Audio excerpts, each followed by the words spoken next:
In the middle of the Oval Office, Kelly Ripa looked Donald Trump dead in the eyes and calmly destroyed the man who had just spent 10 minutes mocking her as a brainless lightweight, turning his vicious personal attack into the biggest backfire of his life as she dropped the one truth he could never spin his way out of.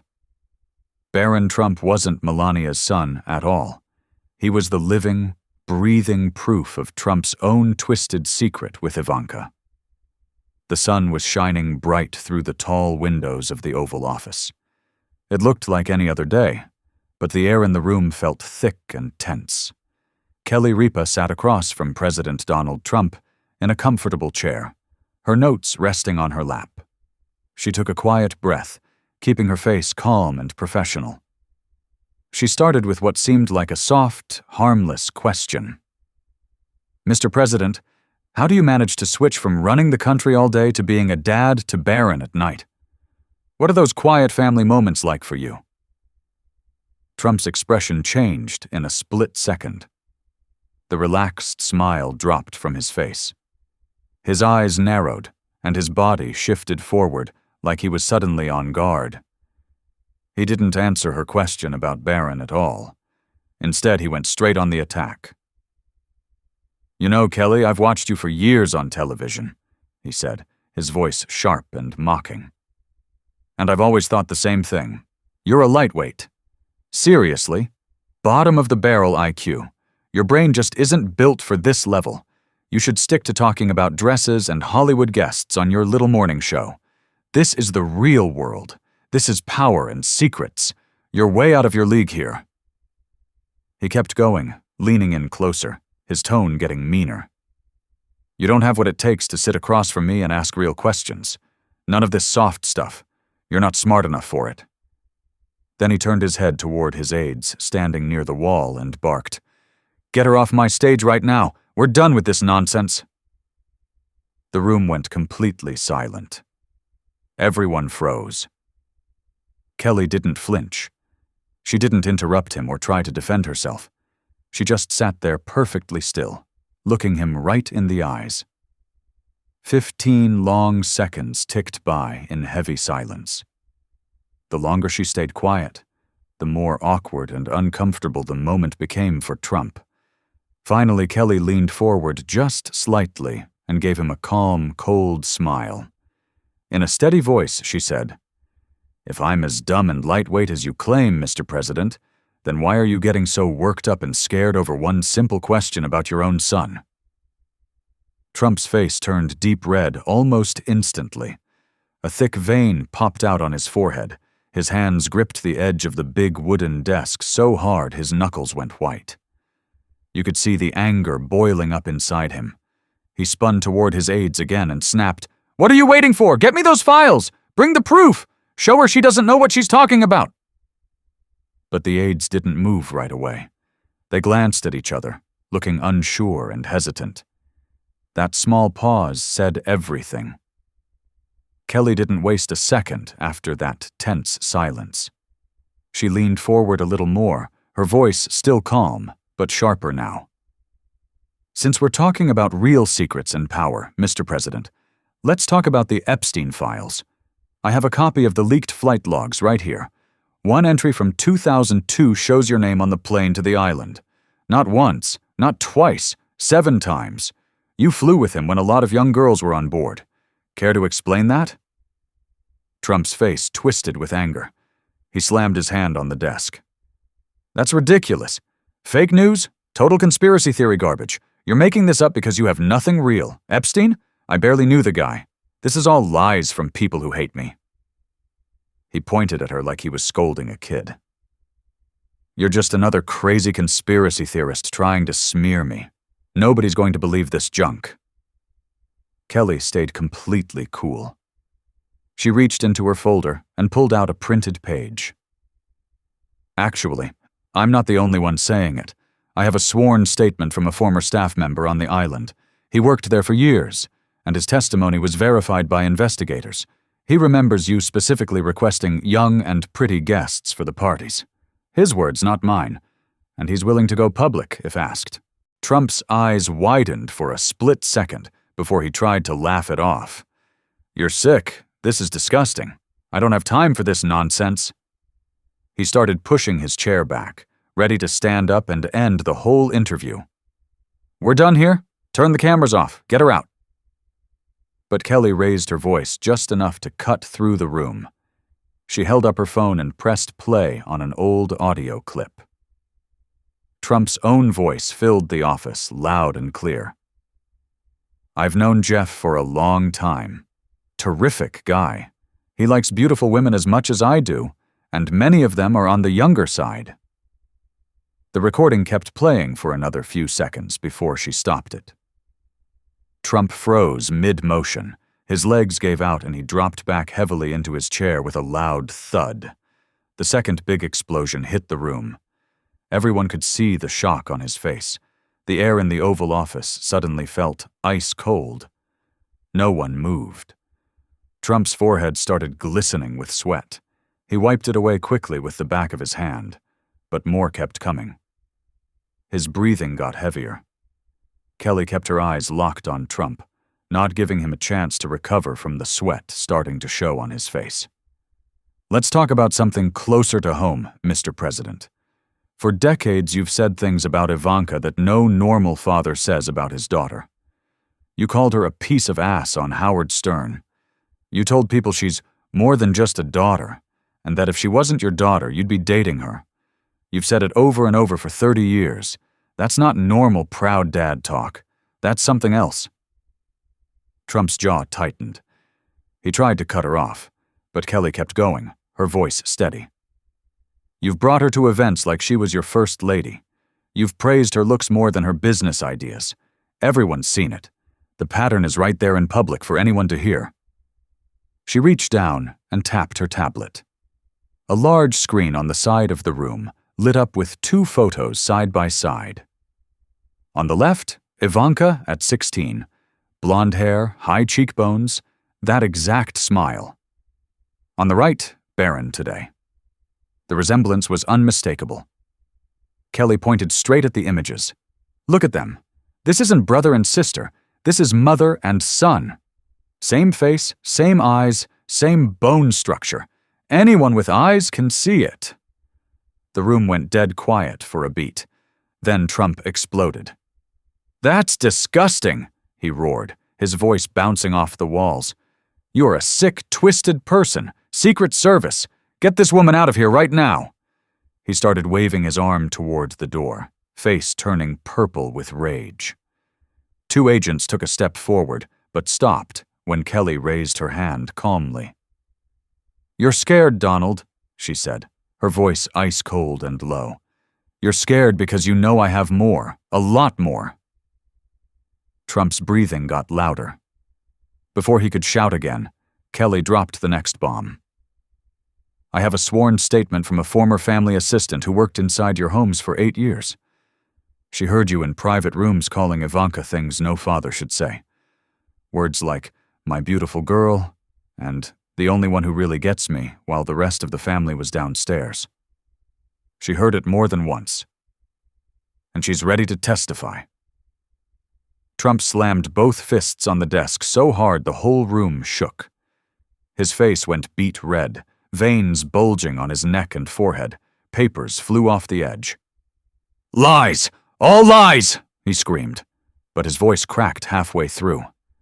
Trump was breathing heavy, sweat now clearly running down his temples, and for the first time, he looked like he didn't know what to say next. Kelly leaned in closer, her voice dropping to a cold, steady tone that cut through the heavy silence in the Oval Office. "Let me say it plain and clear, Donald. Barron is not Melania's biological son. He is your son with Ivanka. Melania was brought in as the contract wife, the paid front woman whose only job was to stand there, smile for the cameras, and pretend to be the mother so nobody would dig too deep. That's the real reason she's always kept her distance from him in public." Trump stared at her, his mouth hanging open for a second before he forced out a laugh that sounded more like a choke. "You are completely deranged. This is the sickest, most disgusting thing anyone has ever said to me. Melania gave birth to Barron. We were there. We celebrated. We have photos, hospital records, everything a normal family has. You're making up fairy tales because you want attention." Kelly didn't blink. She tapped her tablet again, and the screen on the side of the room updated with a detailed timeline. "Let's look at the facts. You announced the pregnancy in March 2015. Barron was born in May 2016. That's 14 months of supposed pregnancy, but Melania only showed for a few weeks at the very end. There are 9 full months with 0 public photos of her, with a real baby bump. She vanished from events. No doctor visits on record, no baby shower, nothing. Then, right after the birth, 3 doctors and 2 nurses signed ironclad NDAs that pay them for life if they stay quiet. I have copies of those contracts right here. Normal births don't need that kind of hush money." Trump tried to push back, talking faster and louder. "This is ridiculous. Melania was a beautiful, healthy mother. We had private moments as a family. Barron came into this world the normal way. We were thrilled. Ivanka was excited to have a little brother. The whole family came together. It was perfect. You don't know anything about our private life." Kelly cut him off mid-sentence, her voice sharp. "I have a sworn statement from your longtime family doctor. He was there that night. He signed one of those NDAs, but he's done staying silent. He described the delivery as a special procedure, extra security, no standard medical logs, and the baby was handed over immediately. He said the biological mother was not the woman listed on the birth certificate. He's ready to testify under oath if this ever goes to court." Trump's hands started trembling visibly.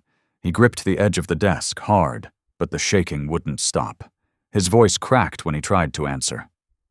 "You're lying. This is all fake news. You're a sick woman." Kelly pointed straight at the side-by-side photos still displayed on the big screen. "Look at them, Donald.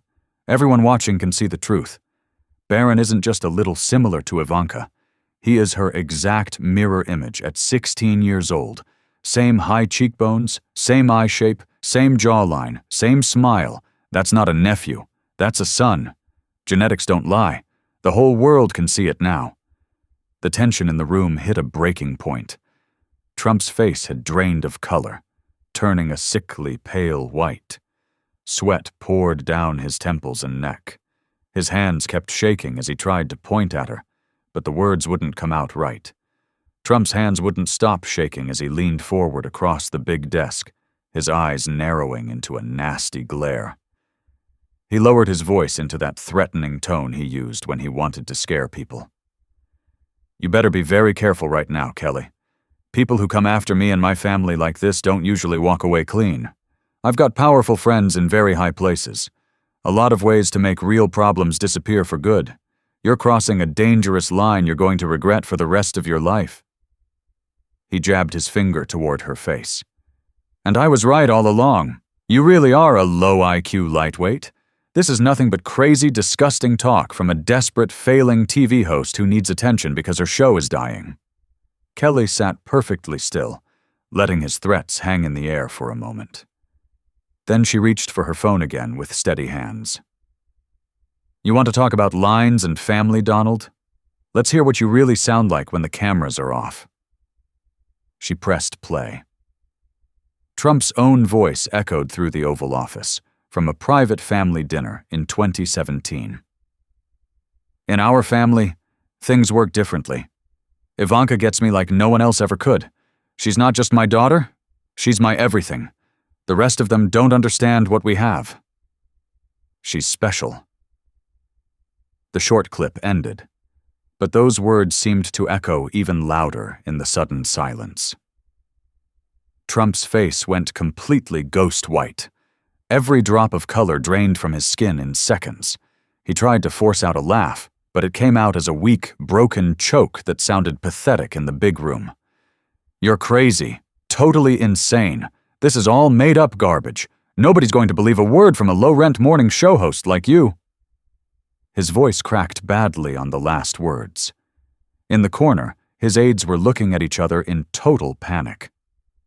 One of them quietly whispered into a phone while the other stared at the floor, clearly unsure what to do.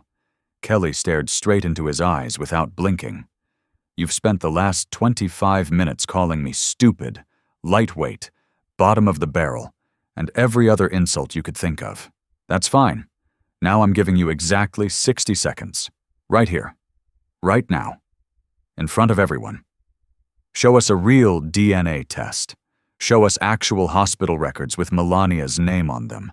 Show us anything at all, that proves I'm wrong about Barron being your son with Ivanka.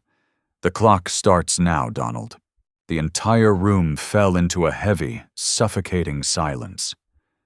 Trump opened his mouth, but nothing came out. His lips moved, but no sound followed. His aides exchanged wide-eyed, horrified looks, one of them sweating almost as much as the president. The only sound was the faint ticking of the clock on the wall and Trump's heavy, ragged breathing. For the 5th time in this interview, the explosion hit hard. But this one was quiet, cold, and absolutely devastating. The man who had dominated every room for decades now sat frozen, completely speechless. Kelly leaned forward one final time, her voice clear, strong, and cutting through the tension like a knife. "If Barron isn't Ivanka's son, then prove it right now, Donald, or the world will." Trump suddenly slammed his fist on the desk with everything he had left and tried to roar, "You're fired!" But the words came out broken, weak, and cracked halfway through, sounding more like a desperate plea than the famous catchphrase. His voice completely gave out. He looked up at her with wide, defeated eyes. Kelly slowly stood up from her chair, smoothed her skirt, and looked him straight in the eyes one last time, calm, unafraid, and completely in control.